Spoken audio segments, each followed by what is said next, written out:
So on March the 23rd last year, we all packed up and went to work from home, hoping to keep our companies afloat while the government introduced the furlough scheme to support those businesses that were having to shut or were in trouble.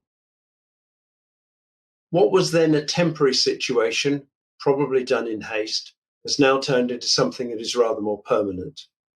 And many experts think that home working is going to be part of everything that every organisation does from here on in.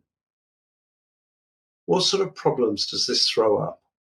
Have you, for instance, got a properly drafted home working policy?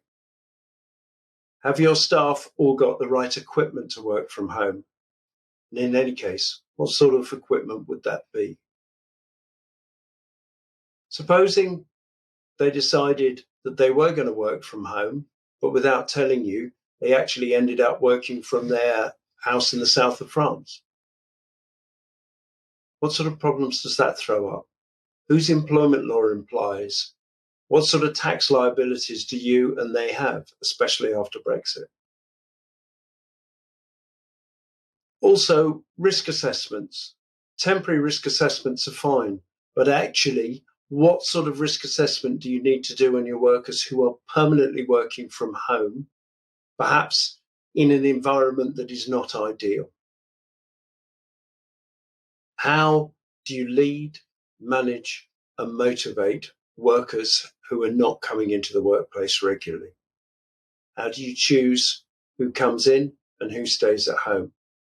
These and a whole load of other questions are answered in this webinar, which lasts about 40 minutes.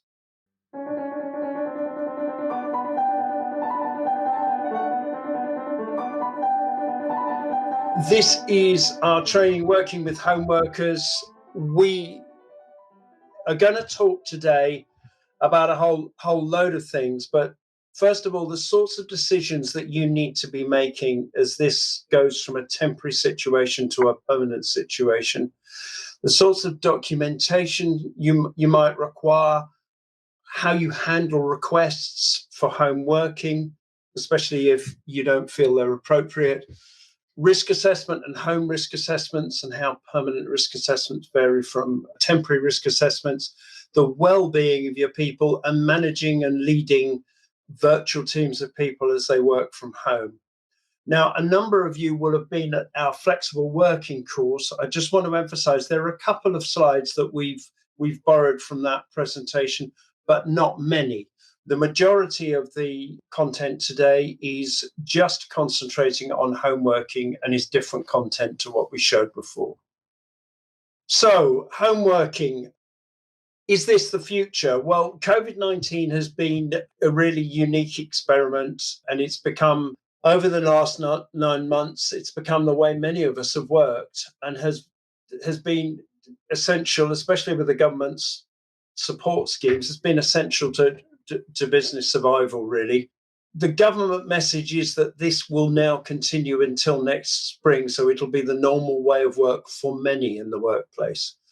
It reduces the amount of contact, reduces travel. And one of the crucial things about home working, especially for employers who wish to turn around and say it's not a viable way of working, is that in many ways, for many people, and we'll talk about that in a moment, it has proved that actually it can work viably for people. One thing I wanted to point out is, and it's a subtle change, and it came about because of a question from one of our clients this week, is that the guidance, and we've seen no commentary about it, but all of the government guidance most recently, you will recall that, and I'll talk about this announcement from Boris Johnson later, but you will recall that the guidance originally said, continue to work from home where you can effectively do so, or words to that effect. They've removed the word effectively. So employees are requested to work from home where they can now. Now, we are still convinced that providing you do this sensibly and reasonably and risk assess every case, you can still insist or at least encourage people back into the office, but your assessment needs to be based on obviously the type of work and how well it can be done from home, compared to from the workplace, and providing that you consider the well-being, because people have different well-being requirements. There are those who desperately want to return to the office and those who desperately want to stay at home. And as I say, you need to risk assess each case, especially where people don't want to do what you want them to do. And we've talked about this extensively in our updates. You need to make sure that you've got a COVID secure working environment and what safe working practices for people to return to work into. In terms of home working, there was an interesting article in Personnel today. It was in August, and it quoted a number of studies. One of the studies was the CIPD did an employers study at the end of the summer. And it said, broadly speaking, and again, I'll talk about this in a bit, that employers are generally happy. They've been surprised that productivity has not been desperately affected by people working from home as a general rule. There are some other studies they did. There was one in New Zealand, I think, but there have been some others across Europe as well, looking at employees, suggesting that they save on average 84 minutes a day if they work from home. And clearly that's in terms of travel, getting into work and setting themselves up for the day. But on the other hand, they're working an average of very precisely 59 minutes longer. So they won't work an extra hour, but they are working on average 59 minutes longer. And there are several things they complain about. Lack of connection. And broadly speaking, in this article, it's lack of connection to their colleagues at work, so that they don't speak enough to their colleagues at work and talk to them informally enough. We discussed this morning. Of course, clearly lack of connection in terms of IT, and the job just being a lot more difficult when you work from home, especially if the employer has not set their employees up with the right equipment. And too many video meetings, and I think you've all seen Zoom fatigue as something that people have talked about, but lots of meetings that have not necessarily been useful. So too many video meetings with no point. The CIPD employer survey suggested that there was little impact on productivity, but also the other thing it suggested is there's been a significant change in attitude from employers, because they're expecting, whether you call it hybrid or blended working, but they're expecting this to become the norm, or at least 40%. They're expecting more than half of their workforce to work regularly from home now. If you compare that to just a year ago, it was about 15%. So that's a significant increase. Nearly half employers are expecting more than half of their workforce to work regularly from home. And in terms of working from home all the time, 23% are expecting employees to work from home all the time. And that's compared to only 8% a year ago. So that is a significant shift in attitude that the coronavirus in particular has brought about. And we can see why. This is from the Office of National Statistics, and the figure on the left is the percentage of people working at home. And you can see how it's gently progressed over the last 4 or 5 years until January this year. Just over 5% were working at home. Now, if we include the figures from this year in it, you'll see that almost looks like a flat line down the bottom, and suddenly it jumps to 60% around April this year, back down to about 40% in June, and then heading by October back down to about 30%. So significant change this year.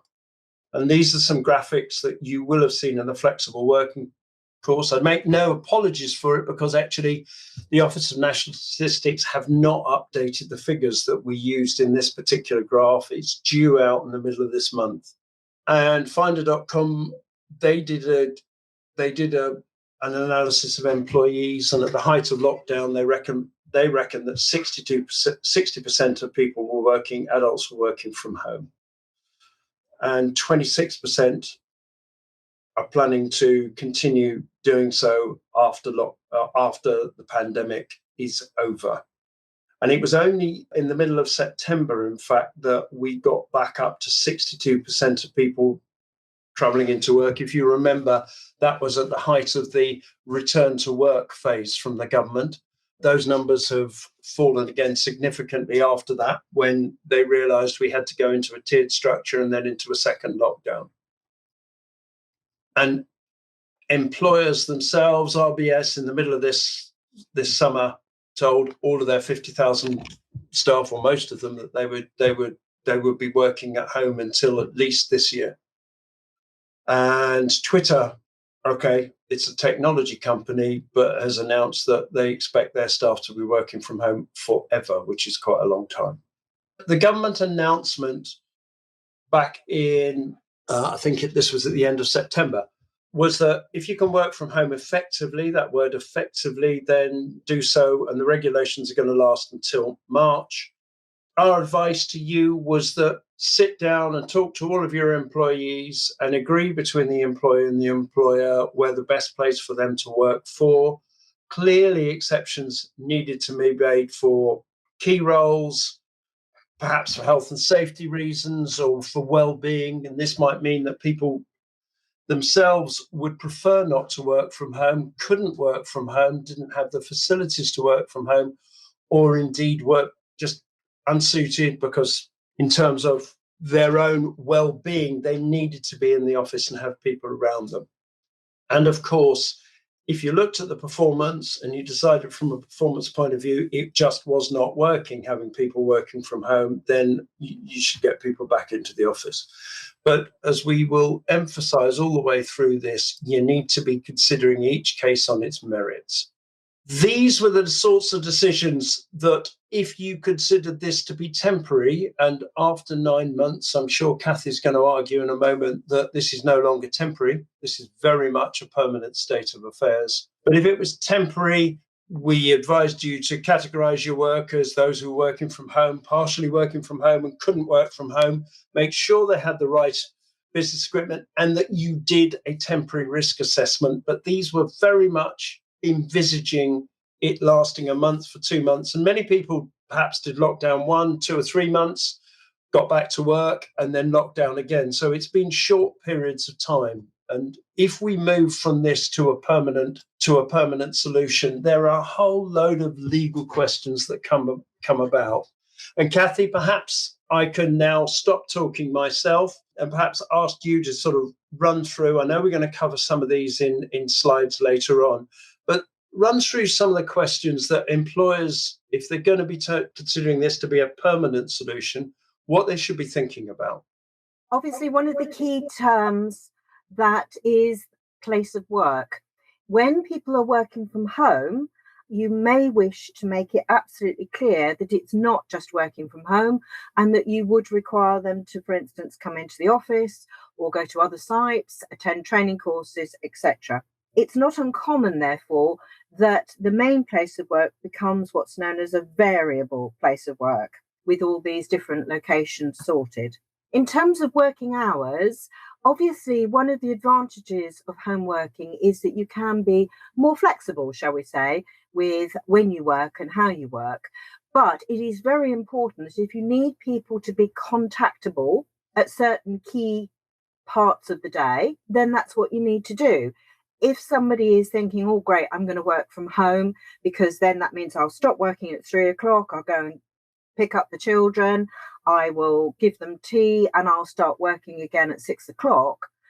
But actually, they're in some kind of customer care job, and the busiest times are between 3 and 5. That's when you get all the calls. Then clearly you need people working. So these are the kinds of things you need to give some thought to. What are the key contactable hours? Another big issue with home working on a very permanent or regular basis is this issue of sickness and presenteeism. When you have to work in an office and you wake up in the morning and you're feeling dreadful, the very thought of having to travel to work is probably often enough for people to ring in sick. But when you work from home, you might think, oh, well, I might feel better in a few hours. I'll go back to bed. I'll have some sleep. Maybe I might be able to work later in the morning. However, you still need to make sure that the rules regarding reporting sickness still apply, even if they are able to do a couple of hours later in the day, because otherwise you're building up this big issue of presenteeism and you're not getting a full record of people's attendance. So these are things to think about. Also, with permanent home working, it might be that people where they previously had to go into an office environment, perhaps, and they had maybe only half an hour's travelling time, but it was in the city, and they think, actually, I want to live in the country. I'm actually going to move 3 hours away from the office. I can still do my job. Well, can they? Because if you require them to come in to work either once a week or maybe a couple of times a month for key meetings, what you don't want is in a position where people go, oh, well, it's going to take me 3 hours to get in, 3 hours back. You're going to need to put me up hotel accommodation. And it's like, well, hang on a minute. You were the one that moved 3 hours away. So these are the things you need to give some thought to and discussions you need to have as to what constitutes a working day and how far and how much you're willing to pay people for. You also need to give thought to the type of equipment that you will need to provide them with and issues like expenses. Are you going to pay for hotel accommodation and like? There is a whole raft of health and safety matters that you need to think about, not least of which person working at home can be classed as a lone worker. There's lots of studies about lone working and loneliness, and we've talked already about people actually needing that kind of social contact. But certainly a legal requirement is to provide a home worker's self-risk assessment. So the good news is that the individual themselves can do it. Obviously, you need to provide them with the appropriate forms that they complete, and then you go through it and check, does this look like they've got a suitable working environment and workstation? All of these issues really need to be put down in a proper home working policy. Yeah. Okay. I can see Peter's got his microphone muted, so if he could turn his microphone on, that would be great, because he's the person I'm going to need to ask about the next slide. So thanks, Cathy. Thanks, Cathy, for that, because Peter, perhaps, in fact, no, Cathy, you're going to talk about contractual documents. I am indeed, yes. Sorry. Yeah. That's okay. As a continuation of what I've just said, your contractual documentation needs to clearly reflect if they're going to be a full-time permanent home worker, or are they going to be doing home working 2 or 3 days a week, or whatever that arrangement is. That needs to obviously be enshrined in your contractual documentation. If you've never been employed them before working from home, so in other words, this is a new starter that you're taking on and they've suggested home working, then it would be a good idea to have a trial period. Clearly, if you are getting people now requesting home working who have already done it for the last 9 months, albeit not necessarily by choice, but have now decided, actually, I want to carry on, it doesn't seem realistic then to suggest a trial period, because they've already proven that it's probably working for them. So you need to, as I said earlier, you need to make sure that people are flexible and they recognise that they are going to have to work beyond just their home environment to attend relevant meetings or training or whatever. So all of these issues in terms of sickness and presenteeism, and another interesting one that we were talking about earlier, obviously holiday, you need to make sure that people continue to carry on using your standard procedures for holidays. But you might have this situation where people decide, I want to finish this piece of work. So they work right through into the evening. Perhaps they don't finish till 10 o'clock that night. What you don't want is for them to arbitrarily think, oh, well, I've done an extra half a day, so I'm going to have a lie-in tomorrow morning. I'm not going to tell anybody. I'm just going to have a lie-in, and I'll start work at 11 o'clock to compensate for the hours. So you don't necessarily want that to happen, not at least until they've checked out with their line manager in advance that is appropriate. Not many of our clients currently have toil policies, but clearly the more people working from home, the more it's probably a good idea to give some thought to how do you sort out toil. Okay. And then finally, big point, right to monitor, which is when you have software that is actually monitoring people's use of IT. And that's quite a controversial one.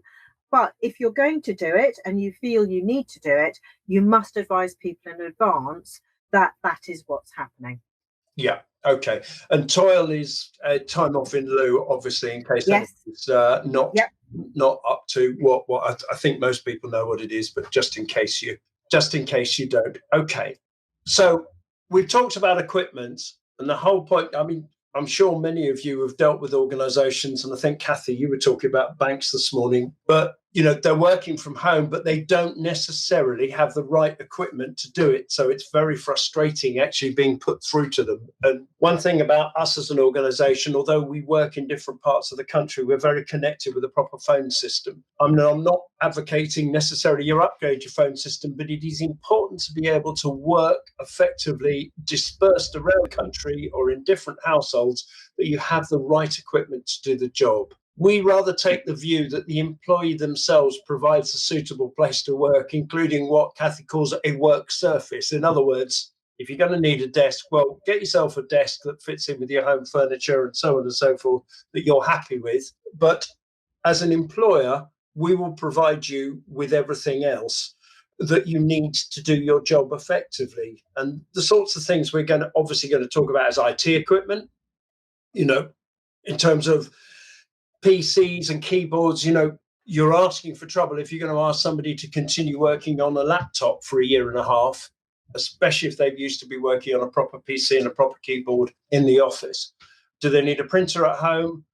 Are their phones adequate? There may not be decent mobile phone reception. So do they need a company landline or even company broadband in there because their own broadband is not sufficient, or it's unreasonable to expect them to continue to pay for it? Likewise, in terms of posture, it's fine to work on a dining room chair for a couple of weeks, but a suitable office chair, they're not desperately expensive, but a suitable office chair for them to work with that has all of the adjustments that are necessary.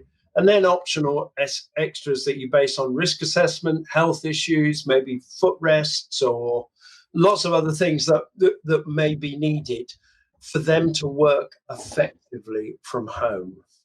But all we say is make sure they have the right equipment to do the job. You can't judge them on performance working from home if they don't have the tools to do the job. So, Peter, do you want to take us, broadly speaking, the outline? I mean, you can go into great detail, but the outline of a home working policy and the essentials. Yeah, I think it's what's on the slide, and the important thing is that it's a policy rather than contractual documentation.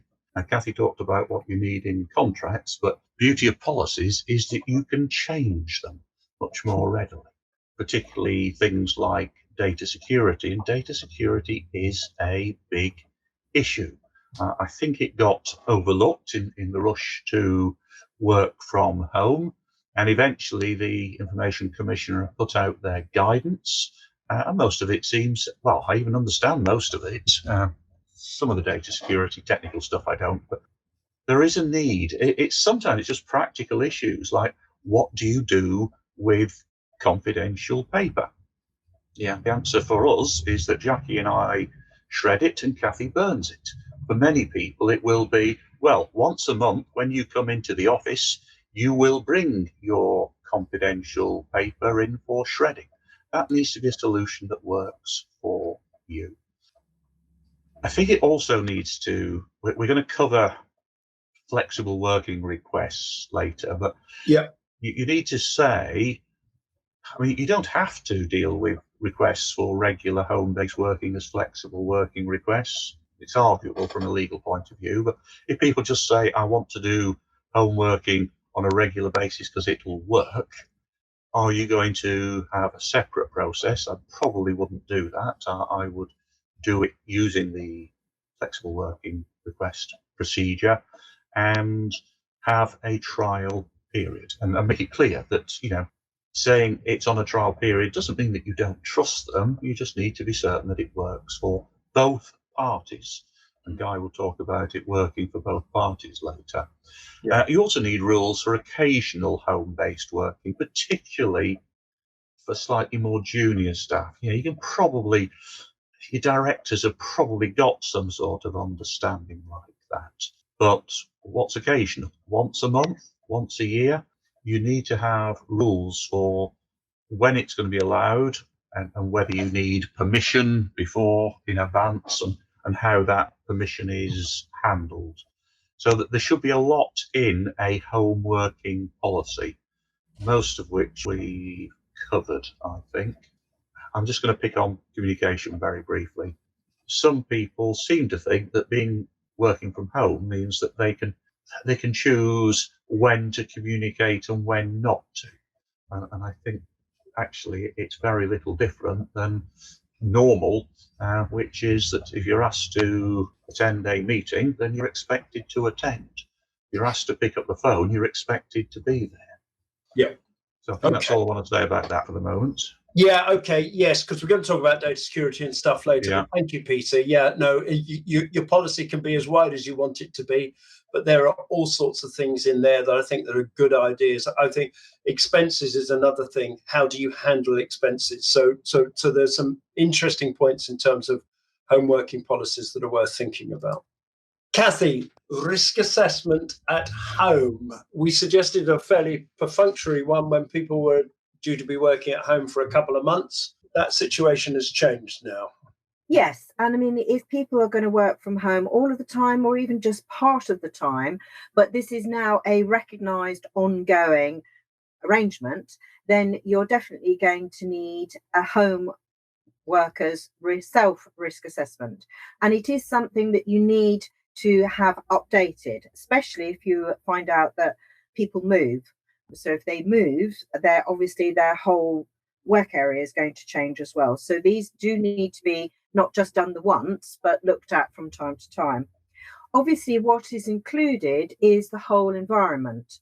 Now, interestingly, even the HMRC recognise that for home working to be effective, and especially if you want to claim back from the HMRC some aspects of home working, it has to be a proper designated space. Now, we would go further and say it's a designated and quiet space. In other words, where somebody can work uninterrupted. So sitting at a kitchen table, sharing a flat with quite a few other people who are also sitting on the same kitchen table isn't really desirable. It might do as a temporary measure during lockdown, but if this is an ongoing basis, then you need to make sure that they've got a proper area. Either a converted bedroom is often a reality, or at least somewhere where they can work quietly and uninterrupted. Because not least of which, if they are dealing with, security data, then you don't want it accessible to lots of other people. You also need to make sure that they've considered their own security. I mentioned earlier about lone workers. So things like making sure that they actually lock their doors whilst they're working, not the doors of the bedroom, but lock their house or flat. These are the kinds of things that need to be given some thought to. And fire, because you're working with lots of electrical equipment, you need to give thought to the fire aspects. So it is not uncommon to ask as part of that risk assessment, have they got a smoke detector close to the area that they're working? If you are actually going to supply them with a lot of electrical equipment, and my husband always freaks out about the amount of electrical equipment that I have running off of 2 plugs, then fire extinguishers, an appropriate fire extinguisher is a good idea.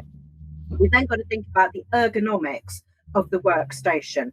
And that often requires a bit of training because people don't necessarily realise that the way that they're working is building up all sorts of potential RSI issues, which can be resolved just by, for instance, putting their chair up higher.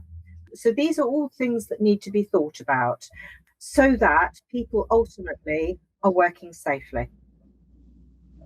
Yeah. Okay. Good. Thank you, Cathy. And we emphasise that there is a massive difference between doing these things on a temporary basis and doing them on a permanent basis for years and years and years is a big difference. Okay, data security. We said we'd talk about. There's been lots of press about COVID-19 cybersecurity threats, but in reality, this is about going forward and taking care of data, as you would do in the workplace.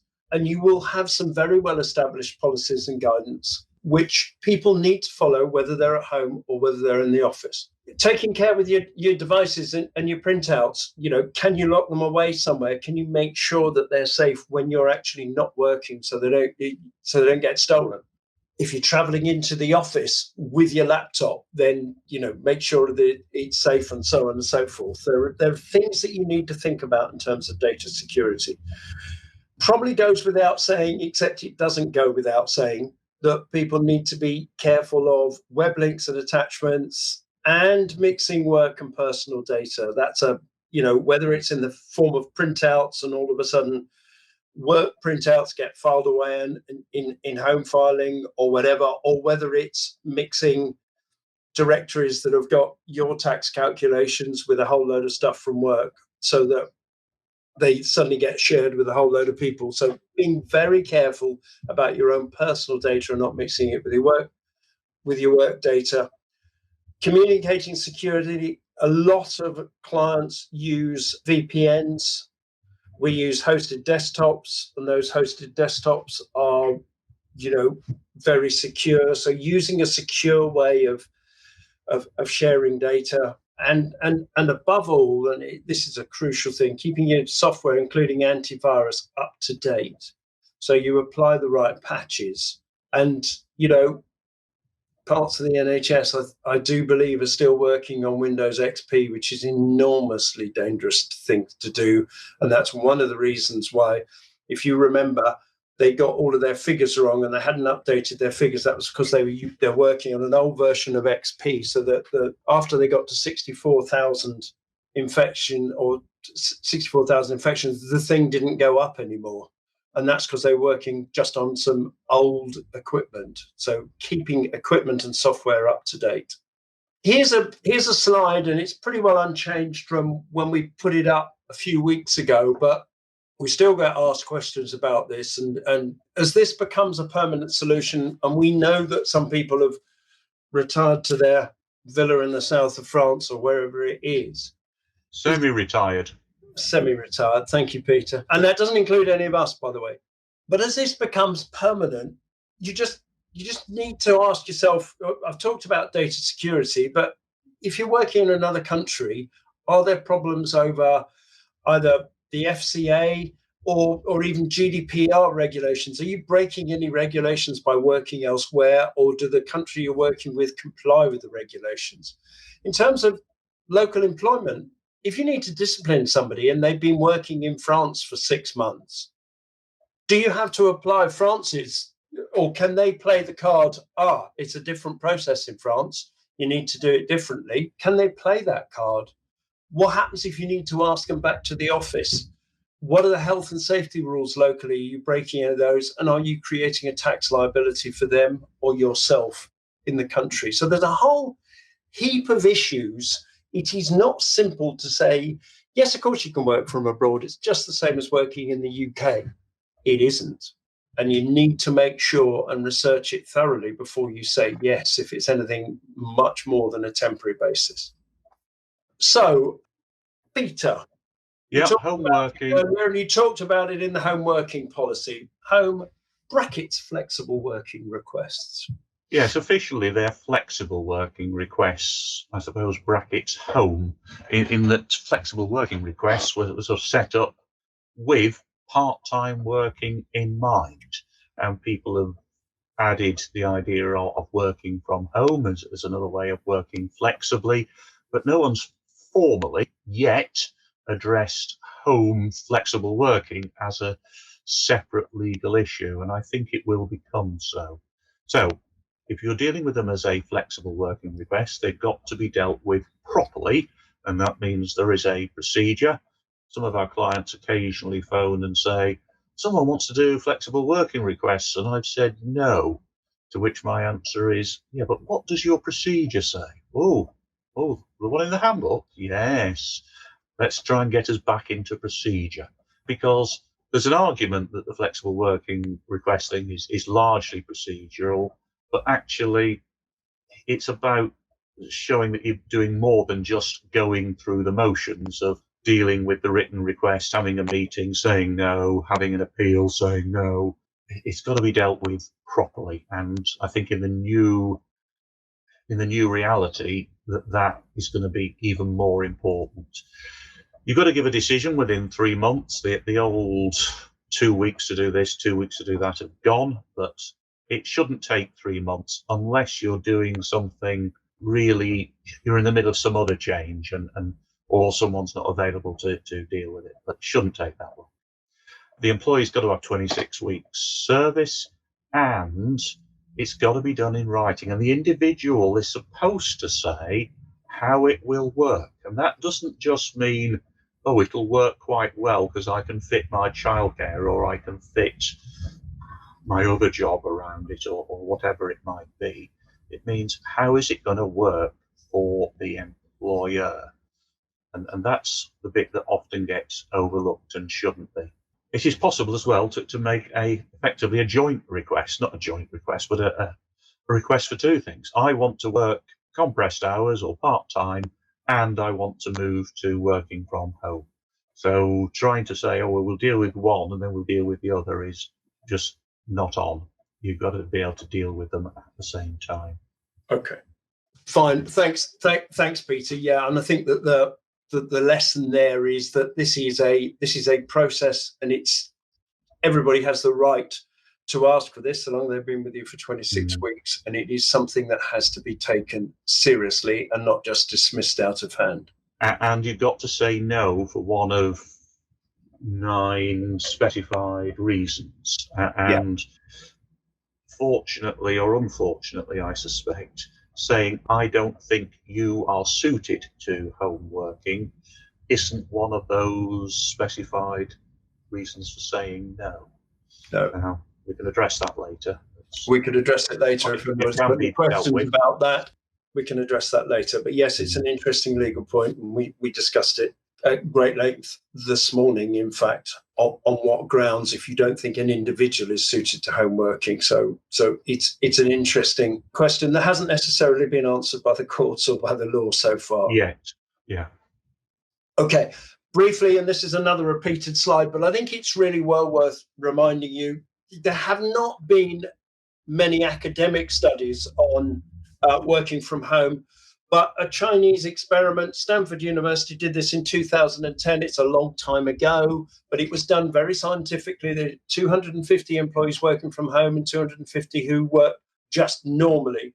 They asked them to work for 4 days a week from home, and for 1 day a week they came into the office, and they did it for 9 months. And listen, this may well mirror many of our experience during the whole of this process, but for the first 3 months, everybody absolutely loved it and rejoiced in the freedom that it gave you. But after 9 months, 2/3 of them had actually requested to return to the office more or less permanently, because they really missed working with colleagues and working in an office environment. And it's for this reason that we say that if somebody changes to or wants to change to home working, that you, rather than just grant the request straight away, you allow a trial period. Because I suppose theoretically, and we can ask Cathy and Peter this later, what happens if you go, right, everybody's working from home, we're going to reduce our office space, change their contracts, it all reflects it, and then all of a sudden, a year down the line, everybody says, actually, we prefer working in the office again. And I think that that presents the organisation with a real problem. All of a sudden, that office they got rid of and the £25,000 a year they're saving, all of a sudden they're going to have to do something about that. So yes, it would be a request to work inflexibly, I think. Yes, indeed. And that may be a really, really interesting question coming forwards. Because it is a permanent change. It is a permanent change, yes. After the trial period. After the trial period, exactly. Okay. The NHS, and there's a long article on this, and we can send you the link or even the PDF of the actual article, and it's a good article, actually. 7 tips for employees to working from home. I'm not going to run through each of these because we've talked about dedicated workspaces and things, but sticking to a routine and giving yourself a break, very important. In fact, there was an article yesterday about the working to the 25-minute, I think it's called the tomato timer. It's you work for 20, each half hour is broken down into 25 minutes of work and 5 minutes of break. And it's just about giving yourself regular breaks and setting boundaries. That was the other important thing I took out of it, setting boundaries, so that if you and your work decide your hours are 9 till 5:30, then you don't take a call at 7:30 in the evening from somebody. You understand with work where the boundaries are, what's work and what's not. And that comes back down to also having that dedicated workspace that you can then shut off. So work, the door is closed on work in the evening and you can get on with the rest of your life. It's a good article though. And Cathy, we were talking about well-being, and well-being, there's a little note down here, will mental well-being be the next pandemic? Well, certainly mental well-being has been talked about a huge amount in 2020 during the pandemic. And it isn't just, I believe, people's worry about COVID. It's also about the fact that a lot of people used to work in an office environment suddenly found themselves at home. And for some unfortunate people, they were also having to do schooling their children at the same time, which must have been a really tough job to have to do. So yes, mental well-being is the big one, but don't forget there's all sorts of other types of well-being. There's the physical well-being, and of course I referred to that earlier in terms of issues of RSI and the like that you need to be careful of. There's financial well-being, and so you really do need to give some thought to this. One of the key things is about talking to your employees and getting them to encourage to talk to you about how they're finding it. Are they coping with their workload? Are they able to prioritize? And sometimes people are going to need help with that. Conversations that you would have had in an office just simply don't happen when you're at home. So it's about making sure you give people that kind of support. Definitely, it's important to act as a role model. In other words, you're not setting out a good role model if you're doing loads of working in the evening, sending out emails of an evening and a weekend, because without possibly you realizing it, you're putting an expectation that people will think, oh, my manager's just emailed me on Saturday lunchtime, I better respond to it straight away. So these are things that you need to make sure that you're careful about. In terms of taking breaks, I think the important thing is it's a break away from the screen. It's not necessarily, i.e., I'm going to stop working for 5 minutes in any hour. It's about actually getting off one's chair and walking about, because sitting for long periods of time is not good for your health. So there's all sorts of things. And the sword of Damocles, obviously, there's been a lot of people that have found themselves working from home, and then they're now worrying about, well, am I going to have a job? How is the organisation going to survive the pandemic? Will I have a job next year? Or, I'm the likes of Twitter. I work for Twitter, and I don't actually want to have to spend the rest of my working career with Twitter working from home. So, these are all sorts of things and pressures that people are currently under and will probably continue to be under for some time. Yeah. Okay. Peter, communication. I think it's always been important. It is even more so because the opportunity for those little micro chats that we have, or even just a nod as we pass people in the corridor, has gone to a large degree. And people do need to be communicated with in a formal way, but also informally. And it's the informal bit which probably gets neglected. If people say, oh yes, we're doing team meetings twice a day. Well, great. But if all you talk about is work, then you're missing something else, especially if you don't allow and or encourage people to have that informal chat as well. So you need regular meetings. We've increasingly found that we can do things, even disciplinary meetings and redundancy meetings can be done online. Whether they should be is another matter altogether, but they can be at a pinch. You've also got to start thinking about what is suitable for recording. Yeah, it's so easy now for, I think with lots of platforms, it's not just the host who can press record. And of course, it's easy for people to have their phone on record out of sight when they're on camera, but they probably wouldn't even attempt it in a proper meeting. We're increasingly talking about developing video etiquette.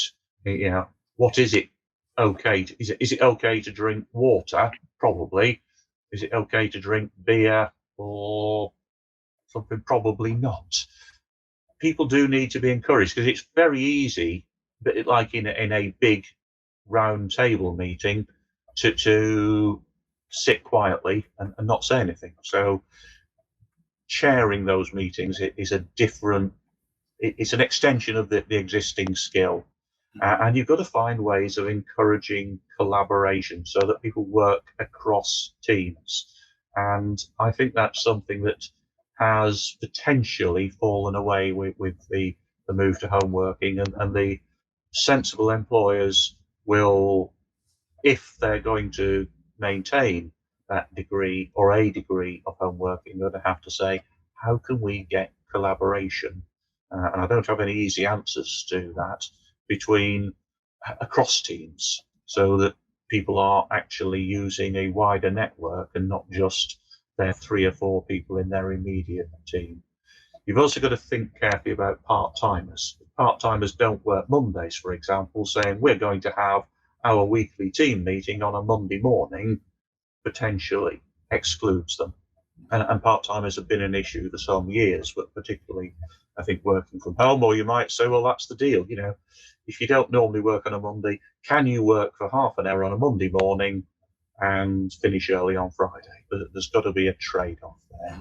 But, and I think part-timers, I mean, moving on, because we always like to finish these things on time, but I think part-timers, you know, that's been a problem if you hold your team meetings on a Monday in the office and they only work on Tuesdays. Okay, thanks, Peter. Cathy, I've actually, just so you know, I split this into two. This slide, no, I've realised. part of it, not there. It's not there. But new starters is something that obviously has become more complicated, especially if people are new starters and working from home. Yes, absolutely. And obviously life has continued. And for some organisations who have had to decamp to everyone, more or less everyone working from home, and they've still recruited people to start. I mean, obviously, it goes without saying, make a good impression on the first day by making sure that employee has got the right tech and equipment from day one, and obviously give some thought to all the kinds of documentation that they will need and explain to them how they can access this. Ideally, you would want to do induction as a mixture of on-site as well as online meetings. So obviously, if currently no one's going into the office, that's not going to happen. But if you do have some people in the office, it might be a good idea for certainly the manager to meet the new starter in the first week in person would be a nice touch, because people need to understand and see people. You know, how quickly these new starters will get going will depend on how quickly they can build up working relationships. And that's the challenge when you're home working, about how to do that, as well as making sure that they know who their immediate team members are, and maybe making sure that at least one team member really looks after your new starter. It might be a good idea to also have a buddy who isn't in that team, who's a different part of the organisation, but can help and explain to that new starter some of the wider aspects about the company or the organisation and its culture and its values and how it runs, communication meetings, etc. It just helps.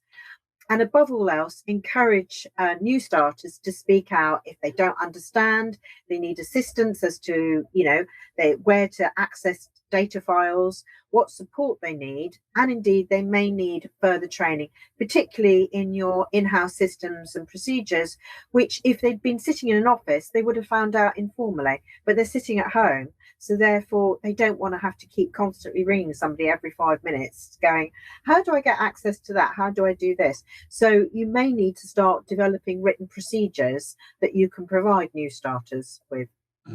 Okay. And then obviously for new starters. Yes, I mean, typically, yeah, these would be the likes of your school leavers, your apprentices, your graduates who perhaps haven't had, they may have had a Saturday job or a little temporary job, but this is their first proper serious job. We've used the word teach deliberately because you are going to need to teach them. Do not make assumptions that people will automatically know what good working disciplines are. In other words, what is the start time? What is the finish time? Making sure that they have a break for lunch, making sure that they get up and walk around, making sure that they are available to pick up the phone when required, that when we say this is a team meeting, that's actually a mandatory speak for everyone attends the team meeting. It's not a question of whether people feel like it or not. All these things have to be taught. If people haven't worked before, these are things that they need to learn. It might include time management techniques about, how to write up to-do lists. What's the difference between urgent and important and urgent and not important? These are things that you are going to need to teach. I mean, arguably, I would suggest you need to teach these groups of workers this anyway, particularly if they're home working. And finally, that last bullet point is very important, which is make sure that they understand asking for help is a sign of strength and self-awareness. In other words, if I don't know it, I will ask. And that is good practice, not the I don't know it and I'm afraid to ask. Yeah. Okay. I'm going to run through this quite quickly, but again, this was a really good it was quite a good article about managing teams remotely and explaining that actually it's a completely different management skill set to sitting around and relying on force of personality to carry the day in a workplace. And it's very much about, apart from anything else, apart from explaining what's going on and making sure everybody knows what their job is and so on and so forth, it's about that reinforcing and establishing trust between both sides, between the employer and the employee, so that they both know and understand how they can trust each other. There's a couple of really good articles I've read recently about the fact that organizations are becoming much flatter since lockdown. In other words, there's much more shared leadership around. Some people are taking responsibility for social media, let's say, and some people are taking responsibility for reporting attendance, or whatever it is, that people are actually taking much more individual bits of responsibility and then coming together again. So encouraging that shared leadership makes teams work much better rather than the hierarchical, I want to have that attendance register on my desk every morning. And rather inelegantly worded at the end there, create and periodically perform alignment audits. Terrible phrase, terrible wording, but basically what it means is keep looking at what you're doing, sitting down with the team, checking and reality checking what you're doing and whether it's working for them as well as it's working for you. Important to just keep, like with everything, like with this risk assessments and everything, keep on reviewing, altering what you're doing as you move forward. Peter, very quickly, managing performance. There'll be much greater emphasis in the future on trust, because employers won't be able to see what their employees are doing, short of having really robust software and cameras, which sounds dreadful. So people will have to measure performance much more carefully and focus on outputs, not time attended. It'll mean training for employees, but also their managers will need training in how to manage people differently and how to improve performance where it is slipping.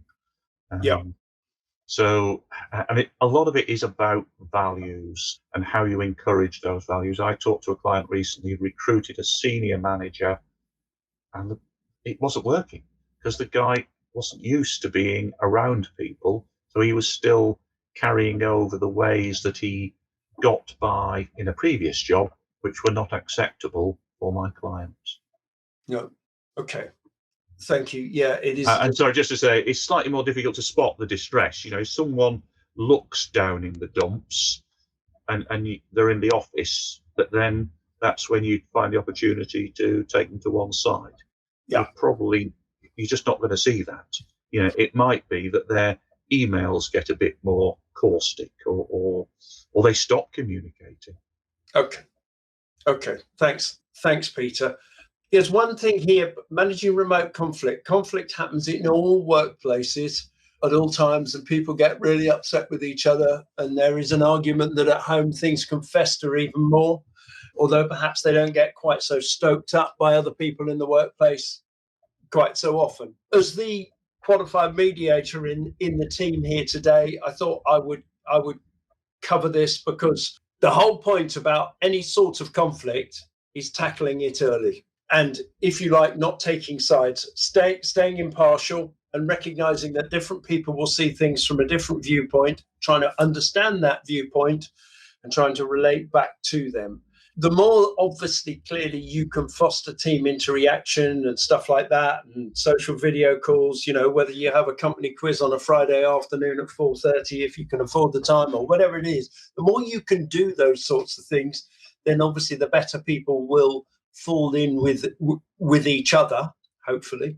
But recognizing the differences, tackling conflict early, and a very important thing, if you don't think you can manage it, then talking to your HR, talking to your boss, talking to another member of the organization to say, can you help me with this? This is beginning to get out of hand and we really need to get on top of it before it becomes difficult, poisonous, or whatever, is really important.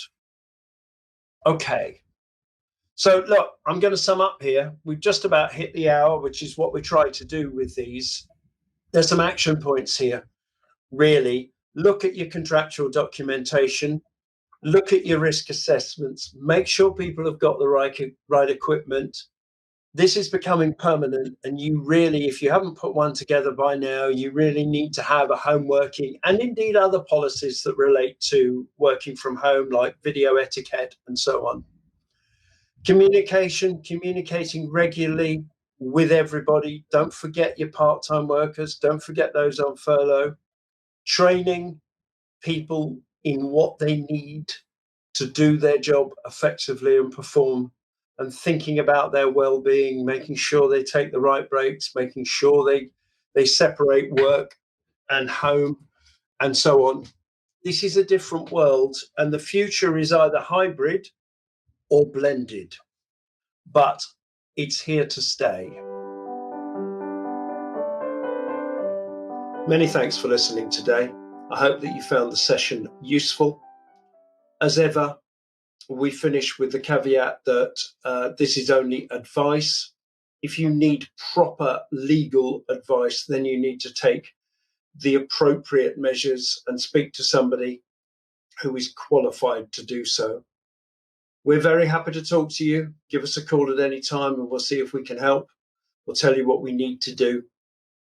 In the meantime, I hope you enjoyed this session and we look forward to seeing you again soon.